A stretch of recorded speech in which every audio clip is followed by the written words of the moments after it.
very good morning. The day is bright, sweet, cool, and friendly to do anything that one ought to do to progress, to develop himself at the same time, the society, the community, and Nigeria in general. This is Gombe State Media Corporation, GMC-TV. The program is Good Morning Nigeria and Good Morning Gombe. We have a very big fish today in the studio. A very mighty one, in fact, the Oga at the top. We are lucky. To God be the glory. I want to believe after this program, through him, we will be opportune to be getting some of our who and who, the top and pump pageantries that are working in different federal characters and offices in Abuja, so that they can come to the studio. Who can go to the parties if they wish. Let's discuss and see how we move Gombe forward at the same time, Nigeria. I will not tell you the name of the person yet, but I will do that because it's mandatory for me to do so in a jiffy. But before that, I have our usual public analyst in the studio, in person of Mr. Daniel Agbo. Daniel Agbo is the public analyst. Daniel, any trending news before we dive down to our major subject matter? Good morning, Gombe. I think what's trending so far is the issue of Abba Kabir Yusuf, alias Abba Gida, the governor of Kano State, defecting to APC. That is what is really causing a big trend in the country now so far. And in the language of his former boss, Larry Musa, he said that is the mother of all betrayal so far in the country. Betrayal. What about Abuja Wiki? Any problem? Any news? Abuja Wiki, I think the BOA is still on. The court yesterday called for the workers to go back to work since the case is still in court. But I think Labour is refusing and insisting on that the workers should stay their stand and still continue with their strike. Now, Gombe, any good news about, I had development strike and moving towards to take. Oh, fantastic. Gombe is always ahead, like, let me use that military language. They're always ahead. You can see our 3-arm zone development is so much in place. Yesterday the director of press government has posted the pictures on social media, and the place is looking so fantastic already, even when it has not gotten to 50% development yet, and it's looking great. Are you aware that almost 6 to 7 schools, Governor makes it mandatory that all mega schools within those local governments should have a 32 coppers lodge, so that coppers can sit down, be comfortable and to do their generation that are coming up to do their job. And apart from that, one fantastic yes, one fantastic stride also the media has not talked about so much because about Ima was initially people were always saying he was developing so much, just basing so much on infrastructural development without empowering the people. But recently he awarded some contracts on renovation and the school, which is given to some local contractors, about 500 of them. You see, that is going to create a lot of empowerment among the local people, because that has been the cry of the people. Thank you very much. That 1 minute, 2 minutes is working for some of the recent current development going on in Nigeria at the same time, Gombe State. We have Dr. Alhaji Ibrahim Dazuki, Arabi Director General Bureau of Public Service Reform. I have a letter, not a letter, some letters that I cannot define what it means, but I will opportune the gentleman that happens to be in our studio that is even giving me joy. Is interview with some of the principal personnel, the big shot, the dudes. It's a joy. Once in a while, we can get them in the studio. It's applause to the station at the same time, Gombe generally. Sir, you're welcome. Thank you. Thank you very much. Good morning. Good morning, Gombe. Good morning, Nigeria. I hope I've not made any mistake in addressing your office at the same time your name. No. If I have done, I'll give you 1 minute 30 seconds to explain yourself fully in a nutshell, both your biography at the same time your origin. Thank you very much. I want to most sincerely thank the leadership of GMC-TV for accepting to host me along with my team from the Bureau of Public Service Reforms. And these are some of the things that our agency have been calling for, giving federal government the space to work with the states and local governments so that we understand each other and we can see how our reform can cascade down to the states. My name is Ibrahim Dasuki Arabi. I'm Director General, Bureau of Public Service Reforms. I've been at the helm of affairs for some years. I was there first as an assistant director, deputy director, then when my Director General's tenure ended, Dr. Joe Abba, there was that call for me to step in as Director General. That was the first time that we had a civil servant being appointed into the position of a Director General within an organization. So what happened there is a sample of mentorship and succession planning within the organization.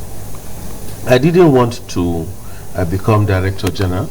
I wanted to become a permanent secretary, head of civil service of the Federation. That has been my ambition.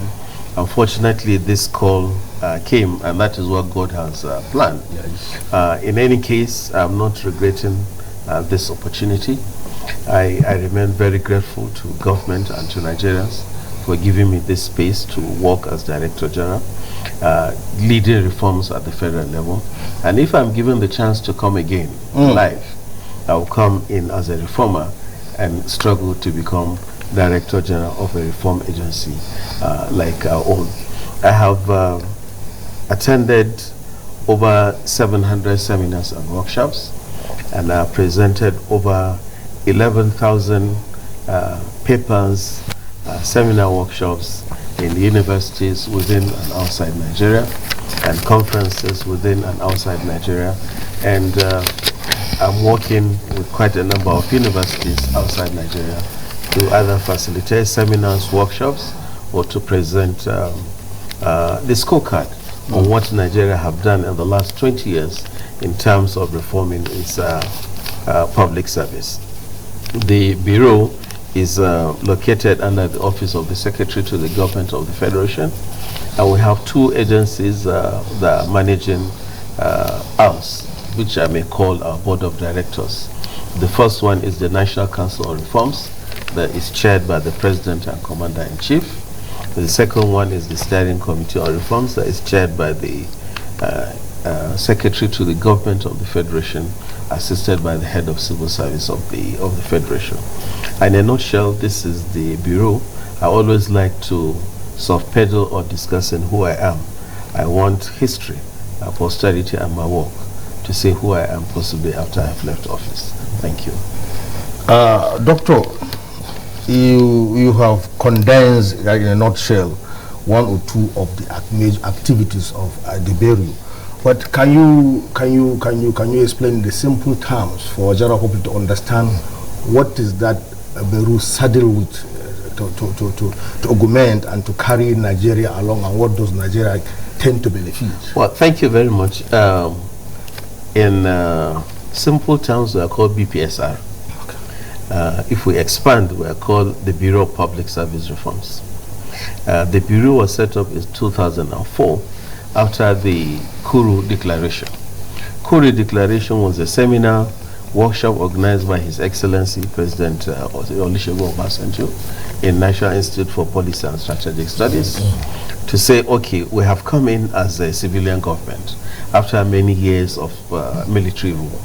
And issues are there, problems are there all over. So he brought whoever was in Nigeria, from local government to states, the university, diaspora, to say we need to change the direction of Nigeria. And at the end of the day, it was agreed that one of the first things that we needed to do was to have a more efficient public service. So the Bureau of Public Service Reforms was created to initiate reforms, to drive reforms, to monitor reforms, and to engage and provide information on reform activities of ministries, departments, and agencies of government. Now, that is why you've seen us directly under the National Council on Reforms, and the office of the secretary to the government, so that to give ownership and power to decisions taken by our office. Now, we have what we call the Steering Committee on Reforms, and Steering Committee on Reforms has membership from the SGF, the head of service, some permanent secretaries, director generals, chairman, National Assembly Service Commission, and the National Judiciary Council. The office is small in size, but we work with what we call IMTT. So for any work that we are doing, we get people from different parts of the public service to constitute the IMTT, so that by the time we come up with decisions and policies, and they find it on their desk, they are beforehand, they are aware of it, so implementation becomes very easy, and they own the process. So whatever comes out of the Bureau is a product of the National Council of Reforms, Steering Committee of Reforms, the IMTT, and the entire public service. So we initiate, but we don't implement. So what we initiate, we send to the ministries, departments, and agencies of government, and they are expected to go by our recommendations. They implement, but we go back and do studies. So that's why we do impact assessment, perception surveys, not only in Abuja, in the entire federation. Example, we came to Gombe to do a perception survey on power reforms, and in some places like Beleri, they say they are not aware of any power reforms. Now, what that has shown us is we are doing some work, but we need to engage. We need to get citizens to understand that we are there, we are doing this work, and it's meant for them. So one of the missions or visions or the objective of citizens is to engage with the citizen. You are aware that Nigeria have signed on to the OGP, Open Government Partnership. Open Government Partnership is built on the bedrock of engagements like this, engagement with civil society, so that they participate in government directly or indirectly.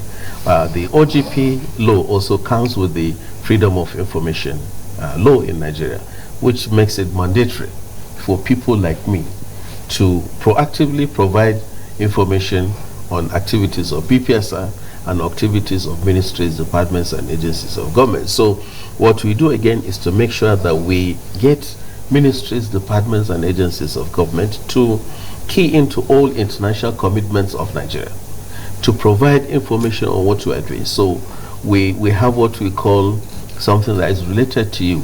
There are two projects that are doing. One is called Scorecard for ranking of websites of ministries, departments, and agencies of government. With digitalization, we've now come to understand that your face is reflected on your website. So we expect you to provide information, your mission, your vision, your leadership, your staff, your recruitment process, your procurement process, how much has been allocated to you, how much you have utilized, and you are expected to have a portal on your website that will say, if somebody from Beleri says, Beleri local government received 200 million naira allocation from the state government, Beleri local government should be able to place that on their website, indicate and show evidence of utilization of those resources. What the head of media of His Excellency the Governor is doing, Ismaila, is in tandem with the work that we are doing, provide information, engage. So these are the things, some of the things that we've done over the years. I don't know whether this is the right time to further deepen our discussion to say, okay, what have we done? Yes, Dr. Sir, I don't know whether it was during your time this reform was carried out, but there are two reforms I'm going to ask you about now, if it was during your tenure. A couple of years ago, we have this department that we attached to most federal organizations, most states, called Servicom. I don't know if your organization was the one that gave birth to Servicom. That is one. Then secondly, initially, the participation of civil servants in politics was being limited.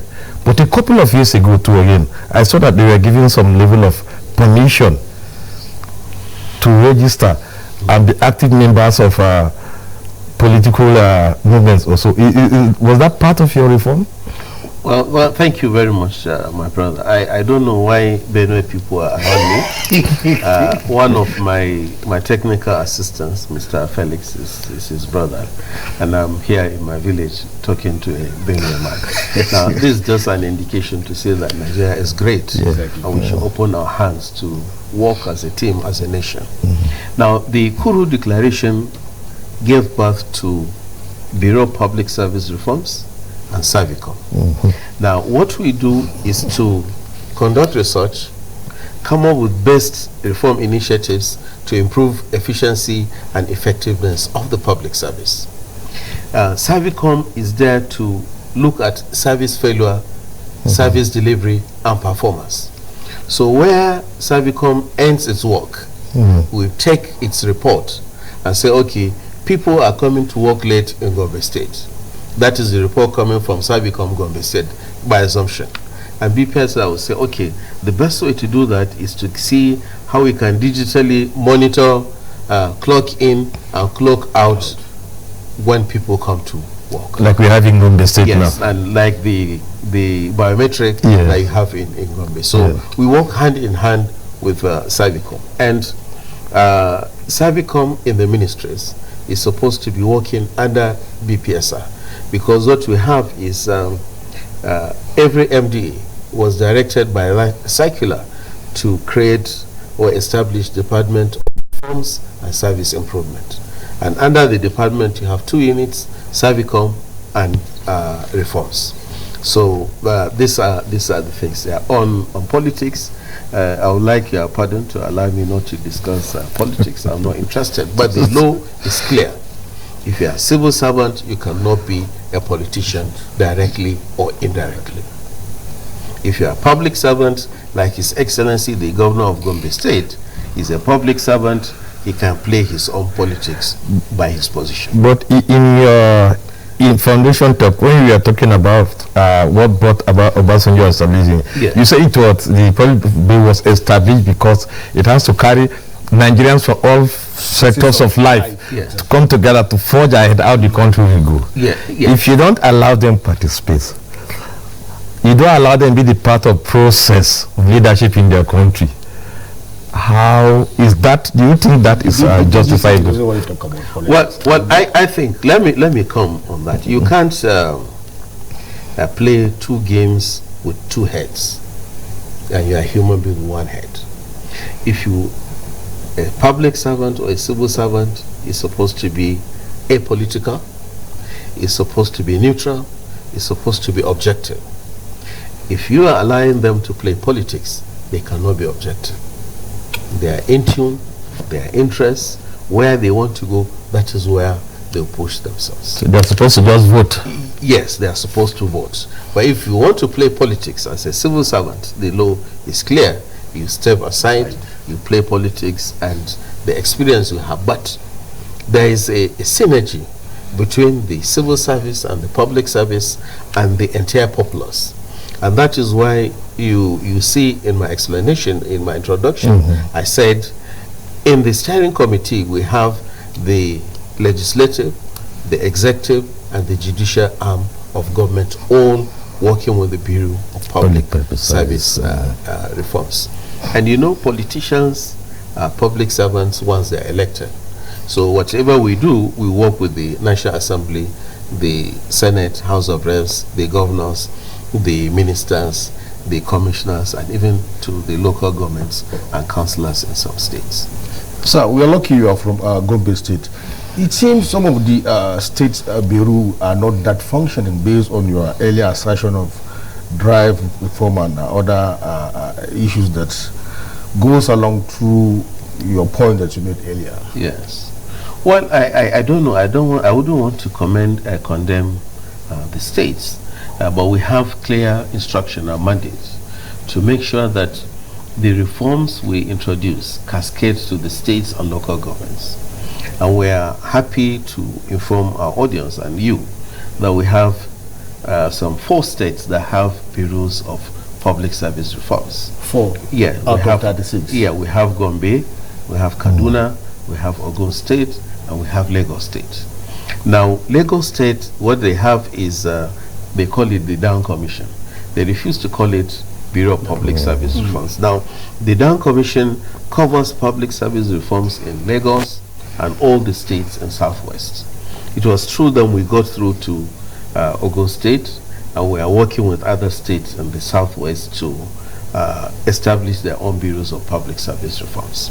The good thing there is the reforms we are introducing, or we've introduced over the years, have succeeded in unbundling the public service, improving efficiency and transparency, and by that you produce your report card, your story, and that attracts development partners to come. We really remain grateful to His Excellency the Governor of Gombe State, Mohammed Inuaha, for we came here on a visit to congratulate him and say congrats on your election, and I said please establish Bureau of Public Service Reforms. And when he came to respond, he said, I hereby authorize the establishment of Gombe State Bureau of Public Service Reforms. That single action brought development partners from every part of the world to Gombe State. That single act sent a message to the people of Gombe State, especially the public servants, that change is on the way. Change is coming. Things will never be the same. Now we have seen the tremendous improvement in quality of public service, increase in value in revenue generated. Yesterday I was just saying that there is a 500% increase in internet generated revenue by Gombe State, over 40 billion or so. These are all impacts of public service reform. So the agency here is working very close with us. The permanent secretary is doing very well.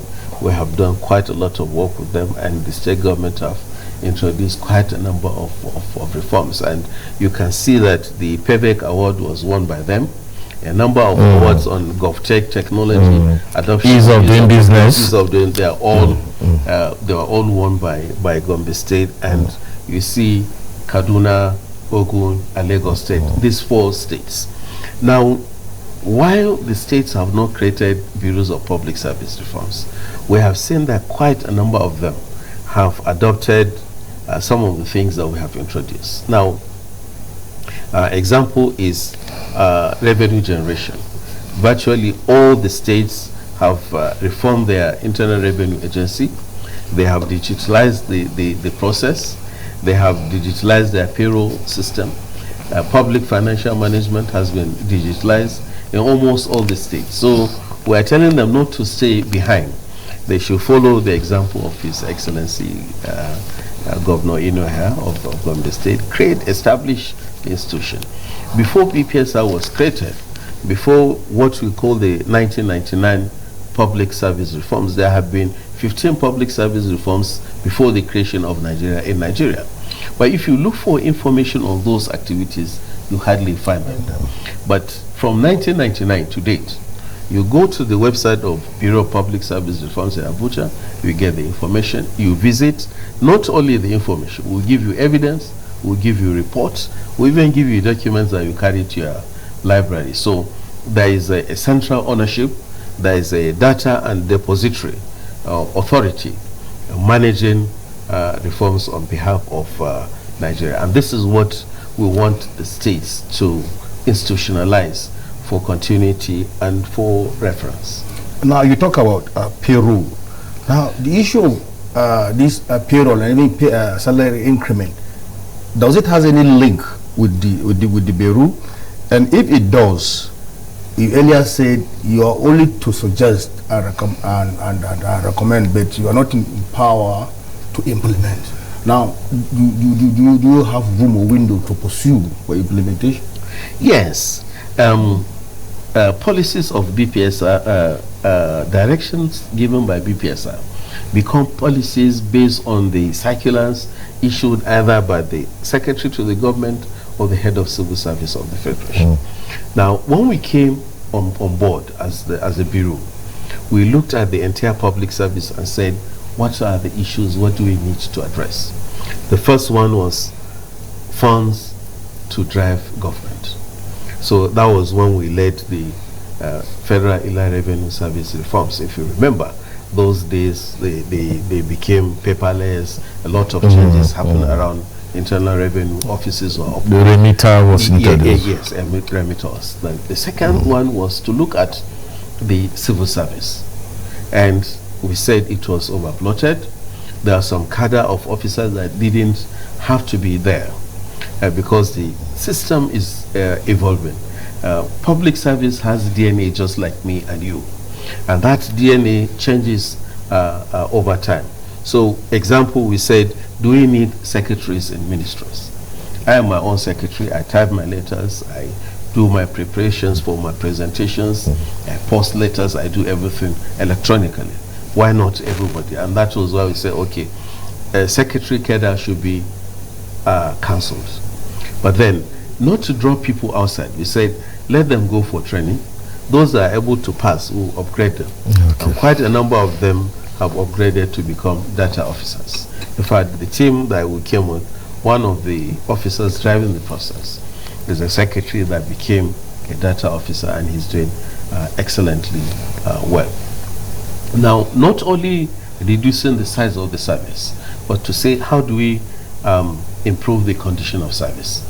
If you remember, there was a time when we said at the federal level, consolidated salary, where salary package was increased, it was brought together, and beyond that we said government was spending too much money in maintaining houses, vehicles. Then the monetization policy came on board, where houses were sold out, vehicles were auctioned to public servants, and a lot of things changed.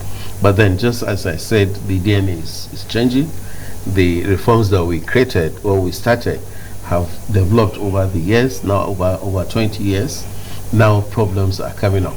Let me give you an example. When we did the pension reforms, we wanted to stop the problems that I think you will know better, where retirees will go to the federal secretariat, some of them will die in the corridor waiting for their pension. Now, we wanted to address that. PENCOM came on board. As at that time, we had addressed that problem and people were celebrating. Now, we are getting into another stage where pension fund administrators are not able to pay in good time, a lot of issues. So that is an issue that happens with the police PENCOM something. Yeah. So the changes as at that time have resolved the problems we wanted, but other changes are coming. That's why you talked about the DNA changing. Yeah, so the same thing with salaries, because the system is changing, the world is changing, and I want to inform you that the federal government have set up a committee that has been working around reviewing salaries, conditions of service of public servants, and we're hoping that something good will come out of it. But if you look at the Renew Hope agenda, one of the legs of that is discussing welfare of citizens, welfare of people working for government. So I'm hopeful that something positive will come in that direction. Sir, in the course of your answering his question on Bureau of Public Enterprise being established in various states, you mentioned two things that really caught my attention. Good for audience to know about it. You said establishment of such branch bureau office in states attracts investment and development partner. How and why? Okay, now I don't want to say we're the most credible organization at the federal level, but I'm here today. If you go to my office and you say, how much was released to you as budget 2025? How much have you utilized? Who are the beneficiaries? Can you show us evidence? My staff will show you without me. So there is transparency, there is accountability, there is evidence of utilization of resources. And this is what development partners want. Yes, they are looking for transparency, they are looking for accountability. So anytime they ask, what have you done with the superb allocation of 200 million that came to Gombe State? We are remodeling 6 special schools in Beleri, in Kaltungo, in Nafada, in Funaka. You can go and see them. Use of technology improves transparency, accountability, and it opens the public service. At the federal level, there is no hiding place for anybody that wants to hide. One of the reforms we introduced, first, the reforms that we're introducing, build around what we call the National Strategy on Public Service Reforms. This is our coordinating mechanism for the work that we've been doing over the years. And every 3 years, because the DNA is changing, the strategy is being revised every 3 years by everybody at the federal level, not only us, including civil society. Now, we came up with 4 pillars.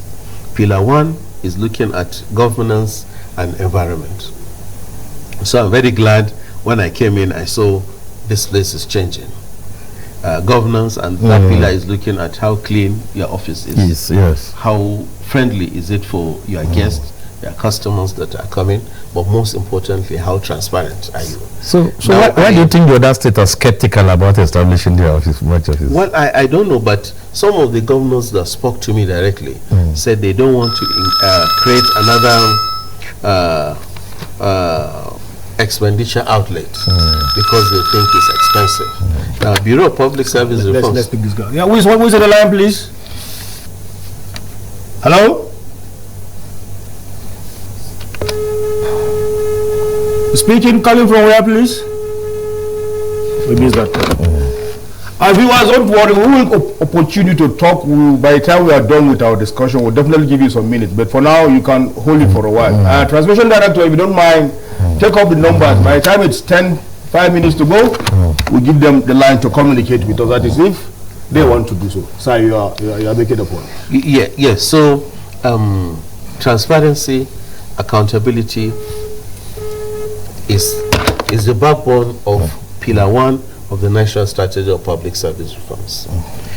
If you are looking for data, for information on Nigeria, you go to Google. It will take you to either World Bank, OECD, or United Nations. But by being transparent, being accountable, we are writing our own history. We are providing our own data. I've seen what the media DG of the governor is doing, documenting and providing evidence. He's very good at that. Now, development partners, civil society are looking for that, and they're always attracted by that. And once you digitalize, you open it, you give them evidence, they'll come. Now, Pillar 2 of the National Strategy of Public Service Reform says we must have a development plan.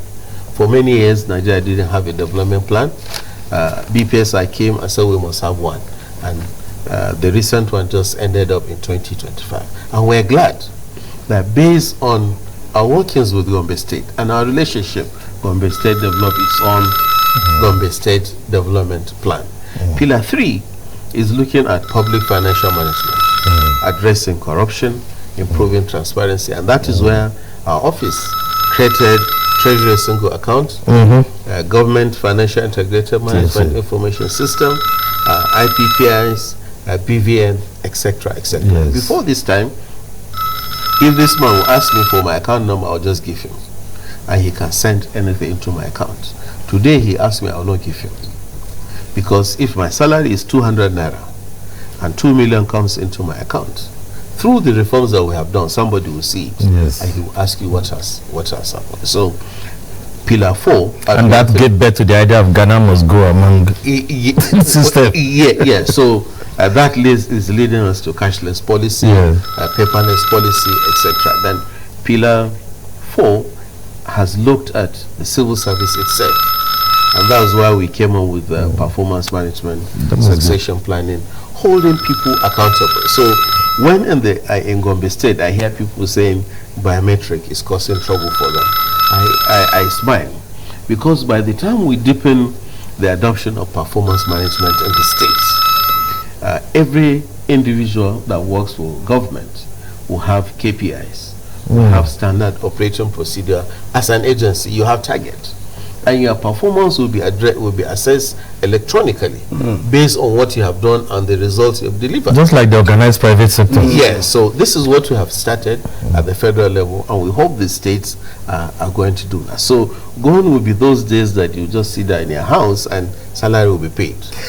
Or you go to your office, you refuse to do anything, because there are things that you are expected to do, and the results will ensure your continuity to stay and exist within. So this is a red line for those crying about the biometrics movement that are tougher times ahead. Exactly, that is actual.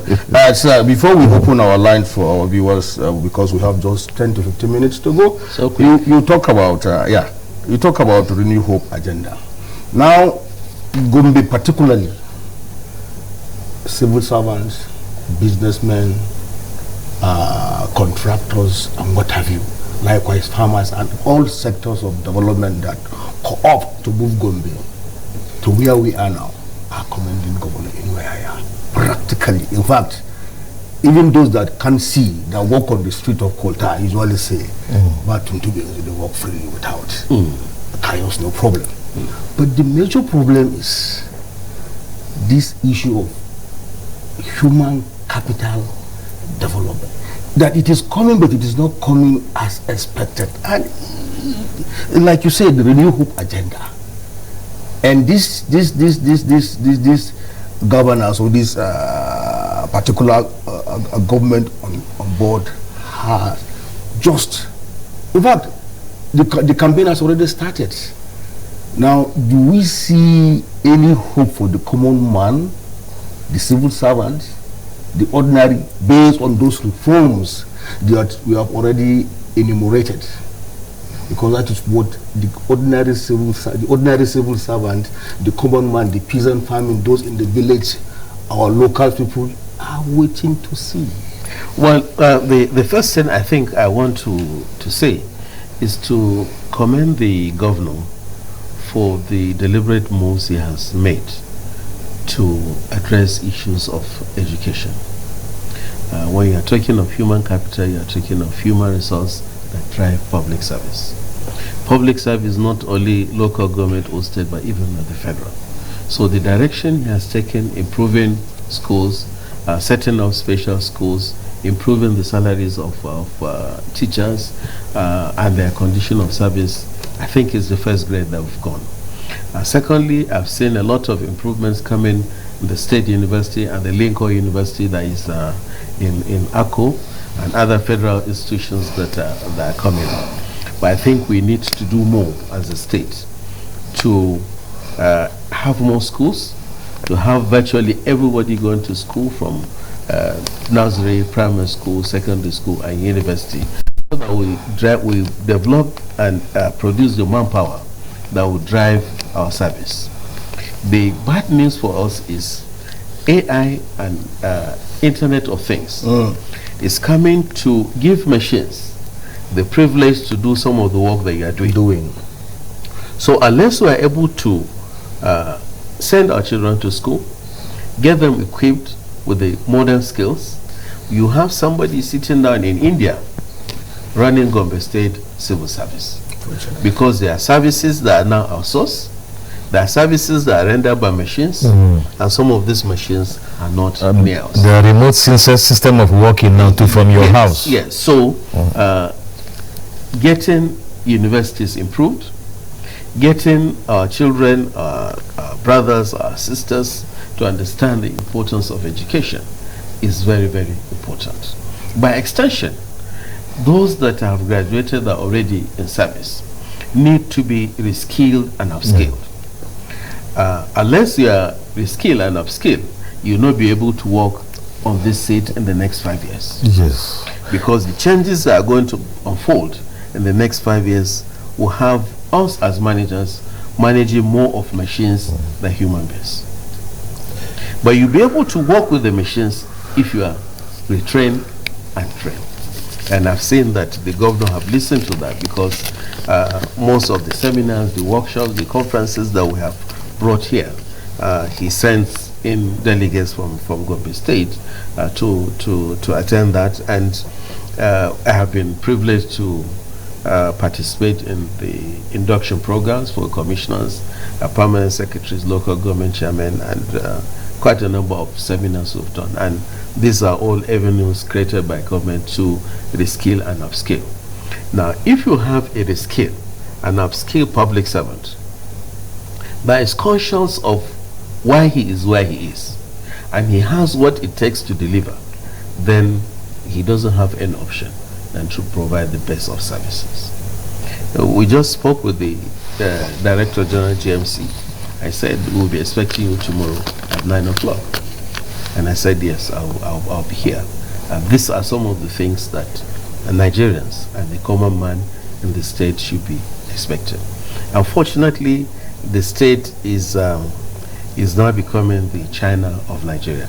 Not because it's my state, but you can see construction, reconstruction everywhere. And we are hoping that this will lay a very solid foundation for whoever is coming in to lead, to drive leadership of Gombe State. Sir, just one piece of which I feel is very, very crucial. They say all work and no play make Jack a dull boy. We'll be talking about just reforms against the civil servant and public service. We've hardly taught anything in favor of them. In case of victimization and grievance, does the civil servant, do you have any way or does he have any hope on leaning on you? That is one. And if it is like that, how do you synergize with the various government? You have a contact person here, because if I agree with my civil service commissioner in the state and the rest, I can't go through them. I need to have a point of contacting you directly. Well, thank you very much. Everything that we're doing is centered on the civil servant. Use of IPPIS, I don't know if my host was here 20 years ago. 20 years ago, you have to go to the pay office, you look for your check, you take it to the bank. Bank will give you 3 days or 4 days before you get your salary. Today, the system pays your salary directly. Right. Sometimes even before 25th, your salary is, you just receive an alert. That makes life easy for you. We are looking at that pillar one, is looking at making the office comfortable for you as a civil servant. Good electricity, chairs, water, good toilets, everything to be good for you. Pillar 4 is centered entirely on the civil service. The welfare of the staff, rules, regulations guiding the operations of the service, and that is why we revise the public service rule. And all the good things that have been accepted into that are coming to the states and the local governments. So whatever the service is doing, the civil servant is at the center. Let me give you an example. When we did the monetization policy, and we sold, you know Abuja very well. Yes, sir. We sold the houses accommodating staff of Radio Nigeria and FS and NTA in Area 11, which is very close to the office. The thinking then, I think, was for you to walk from your house to the studio, cast your news, do your program, and walk back. Now we have sold these houses, and we have seen that Abuja is expanding very fast. So he's coming for this show, and he's staying in Abaji, or Gwagwalada, or Kefi, or Akonga, or Suleja, or Mina. So it will take him 3-4 hours to get to the office, and that is not possible for him to cover and be in the office in good time. You find a lot of them sleeping in their offices. So now we're advising government, we need to revise that and to see that some cadre of civil servants are now provided accommodation very close to their workstations, so that there will be more efficiency and we'll take care of them. And welfare is an issue. It has been captured into the national budget. Staff welfare in terms of remuneration, provision of healthcare.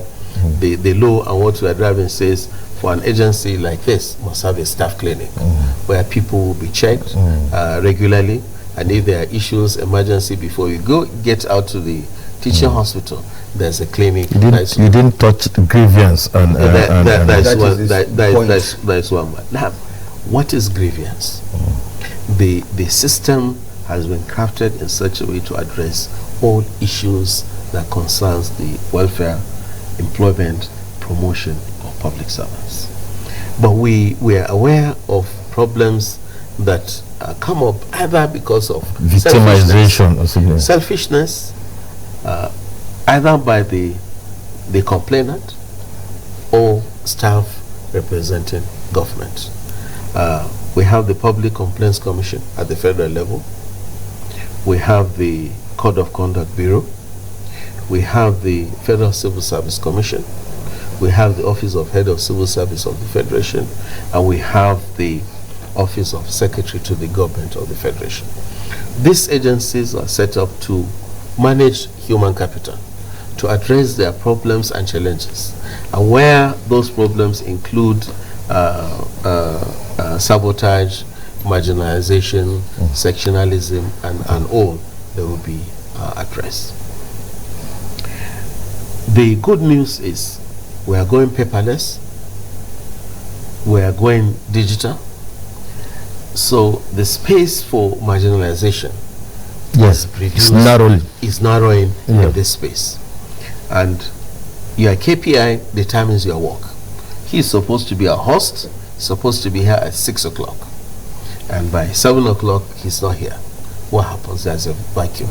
He has failed. Because automatically the system will realize that he is not here at 7, so this interview couldn't take place. So I think all these issues will be addressed as the system is growing. Viewers, we have been with Alhaji Dr. Ibrahim Dazuki Arabi, Director General Bureau of Public Service Reform. It is Abuja. He has successfully done justice to most of our questions that we have put across.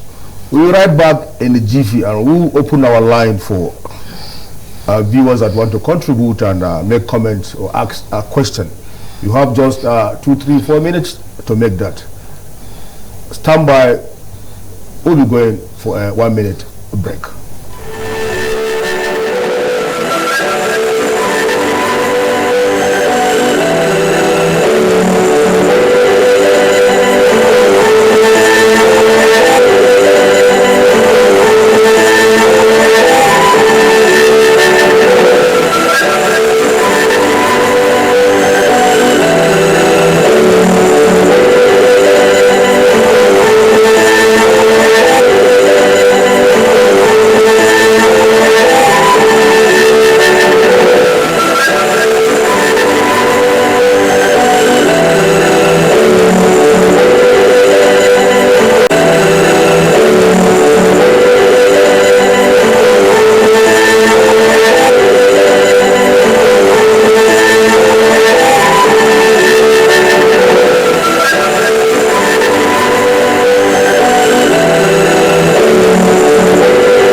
Welcome back to the program. Good morning, Nigeria. Good morning, Gombe.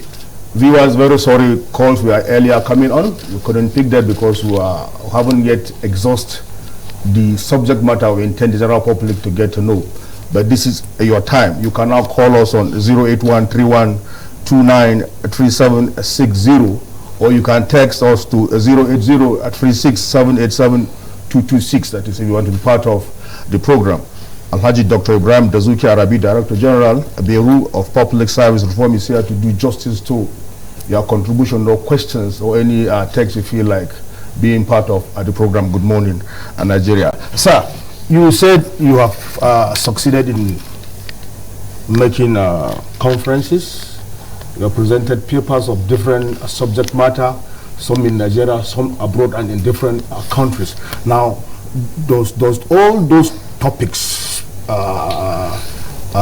moves and drive the same reforms based on the paper presentation, conferences, and seminars. Is it yielding positive result that you can see going through the reform agenda that the present president and governance of Gombe is working to? Well, thank you very much. I want to celebrate Nigeria. For the first time, looking at Bureau of Public Service Reforms Abuja, we have what we call continuity. From 2004 to date, no president has come to revise, change, stop all the reforms that we have been driving. What we see is inbuilt or building on what we have done over the years. And that's a big one. Yes, and that's a big one for Nigerian politicians and for government. For the first time, we're getting all the states to key into the reform agenda of federal government and looking at one direction, which is how do we improve the life of the common man on the street. And that is what I've been wanting you to talk about. That is the common man on the street. Now, the common man on the street should be grateful to us. We are very happy and privileged that God has given us this position to work. We are trying to say, and we have said, that there must be value for all monies expanded by every ministry, department, and agency of government. Through the OGP partnership and agreement, the common man has the right to ask, chairman of my local government, 2 million naira came, what did you use it for? If he is not convinced with the explanation given to him, he can go to court and demand for evidence of what you've done. Those are part of the grievances I was talking about. Yes, so proactively, government is opening up, is providing information, and citizens are seeing their money working. 20 years ago, my brother, nobody knows how much comes to Gombe State as federation allocation. But here, the government is saying we have increased IGR by over 500%. And this is the figure coming to us. And before the government speaks here, from Abuja, you know how much has been distributed, how much is going to every state, to every ministry, department, and agency. So there is improved openness, there is improved transparency, and it's just left for the citizens to ask questions, demand for explanation. But we have set up the foundation. We have developed what we call a format or a guideline on how citizens can engage government, ask for questions, ask for explanations on their performance. As a bureau, we're happy with what we've done over the years. And if you ask me, what are the impacts of the work that we've done? With the government financial integrated management system that we introduced, any money released to every ministry is seen by people within and outside. Any monies utilized outside that system or in that system is seen by civil society, development partners, top officials of government. By our work in crafting the Treasury single account, by now the president, wherever he is, will be able to know how much has gone into TSC. Yeah. If the Minister of Finance with Accountant General have spent anything, it will show 20 million has been transferred to so-so ministry for so-so activity. Our budget process, which includes the MTF and other process that we do, is monitored, is propelled by the civil society groups. Before, 20 years ago, you never see this. So if you are allocating money to a ministry now, before you ask, can you give us explanation? Now, before the money gets to the ministry, it's already online. People are seeing it. So there is openness in terms of what comes in, what has been utilized, and who is the beneficiary. And that is why you are seeing more activities. People are asking things that they are not privileged to ask before. Now they will ask you.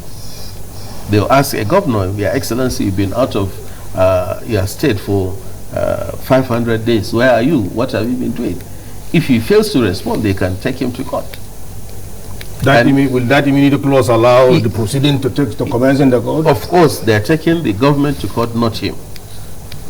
And the government now is aware, and governors and everybody, that citizens are now empowered. They have the right. They are asking questions. So because on that, somebody is watching you, you don't have any option than to do it right. So I would like to draw the curtain. I don't know, maybe you have any last question to ask? If you could answer it in just few seconds. So I want to know who checks the DG of the Bureau and the Bureau? Who does it represent? The presidency, the Federal Internal Affairs, who oversees the Bureau? Well, the Bureau is overseen directly by the Secretary to the Government of the Federation.